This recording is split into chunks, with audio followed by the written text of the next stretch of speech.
Now, how do you decide when to take your child to the doctor? Is it when the fever spikes a certain temperature, or is it when the mucus color changes from clear to yellow to green? I mean, when do you decide when to take your child in to the pediatrician?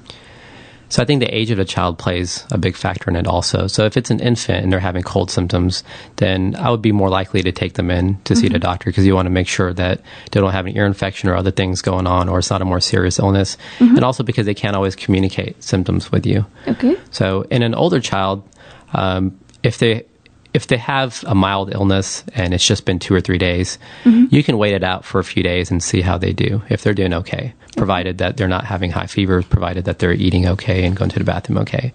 But things I look for that I usually will tell my patients is if they're having a high fever, they should be checked. When you say high fever, what does that mean? If you're having fevers over 101 and above, I would have them checked. If they're not drinking very well, I would have them checked. Or if they're not urinating like they normally do, then I would have them checked. And basically, if you're just concerned, if you're concerned about your child, I would have them checked. And just simply for the fact it just may be reassurance that you need from your doctor. But if you have any level of concern, I would go ahead and take them in and have your pediatrician check them out. And there's some kids who have a fever of 103 and they're bouncing off the walls. Right.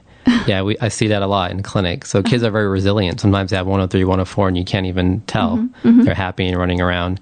But sometimes you see kids who don't have a fever and they're very fatigued and tired. So it goes both ways. But if they have a fever, I'd go ahead and have them checked. Even if they're bouncing around and if they're having a temperature that high, I'd have them checked. Okay. But like I said, if they're very fatigued and you're concerned about them and their fluid intake, then I would go ahead and have them checked in that case as well.